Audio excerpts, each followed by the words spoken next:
গণহত্যা এবং মানবতা বিরোধী অপরাধের অভিযোগে শেখ হাসিনাকে বিচারের আওতায় আনার জন্য জোর আহ্বান জানিয়ে আসছে অন্তর্বর্তী সরকার।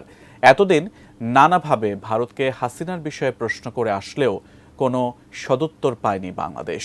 এখন ফেরত পাঠানোর চিঠি পাওয়ায় কি হবে ভারতের অবস্থান? বিস্তারিত ইস্তিয়াক হোসেনের প্রতিবেদনে। শেখ হাসিনাকে আইনের আওতায় আনতে বাংলাদেশের পাঠানো কূটনৈতিক নোট গ্রহণ করেছে দিল্লি। বাংলাদেশের পররাষ্ট্র মন্ত্রণালয় থেকে পাঠানো কূটনৈতিক ওই বার্তায় জুলাই আগস্ট গণহত্যার মামলায় আন্তর্জাতিক অপরাধ ট্রাইব্যুনাল হাসিনার বিরুদ্ধে গ্রেপ্তারি পরোয়ানা জারি করেছে বলে জানানো হয়। এছাড়া বাংলাদেশ ভারত বন্দি চুক্তির আওতায় শেখ হাসিনাকে ফিরিয়ে দেওয়ার বিষয়েও জোর দেয়া হয়। তবে বাংলাদেশের কূটনৈতিক বার্তা গ্রহণ করার বিষয়টি নিশ্চিত করলেও তাৎক্ষণিক কোনো জবাব কিংবা প্রতিক্রিয়া জানায়নি দিল্লি। এদিকে ভারতে পলাতক সাবেক প্রধানমন্ত্রী শেখ হাসিনাকে দেশে ফিরিয়ে আনা সহজ হবে না বলে ধারণা করছেন কূটনৈতিক বিশ্লেষকরা।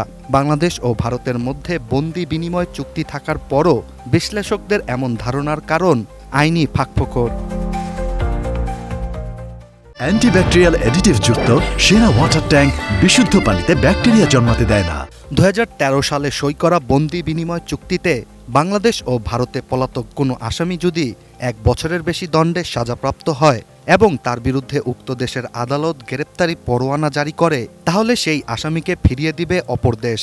তবে প্রয়োজনে এসব চুক্তির ক্ষেত্রে নানা আইনি ফাঁকফোকর বের করে কোনো দেশের অনুরোধকে কয়েক বছর পিছিয়ে নিতে সক্ষম বলেও মনে করেন বিশেষজ্ঞরা। সাবেক প্রধানমন্ত্রী শেখ হাসিনা ভারতের খুবই ঘনিষ্ঠ, আর বিপদের মুখে শেখ হাসিনাকে আশ্রয় দিয়ে সেই ঘনিষ্ঠতার পরিচয় দিয়েছে ভারত। বিপদ থেকে বাঁচিয়ে আবার বাংলাদেশে ফিরিয়ে দিয়ে শেখ হাসিনাকে আরও বড় বিপদে ফেলার পরিকল্পনা ভারতের নেই বলেই স্থানীয় গণমাধ্যমকে জানান ভারতের সাবেক কূটনীতিক TCA রাঘবন। বাংলাদেশের অন্তর্বর্তী সরকার সেই বন্দি বিনিময় চুক্তির মাধ্যমেই দিল্লিকে শেখ হাসিনার ফিরিয়ে দেওয়ার বিষয়ে অনুরোধ করেছে। চিঠিটি গ্রহণের বিষয়টি নিশ্চিত করেছেন ভারতের পররাষ্ট্র মন্ত্রণালয়ের মুখপাত্র রণধীর জয়সওয়াল। এখন তারা এই অনুরোধ নিয়ে বিবেচনা করে কত দিনে জবাব দেয় সেটি সম্পূর্ণ তাদের বিষয়। এছাড়া আইন ফাঁকফোকরের ব্যবহার করে ভারত সরকার খুব সহজেই শেখ হাসিনার আশ্রয়কে আরও দীর্ঘস্থায়ী করতে পারবে বলেই ধারণা কূটনৈতিক বিশ্লেষকদের।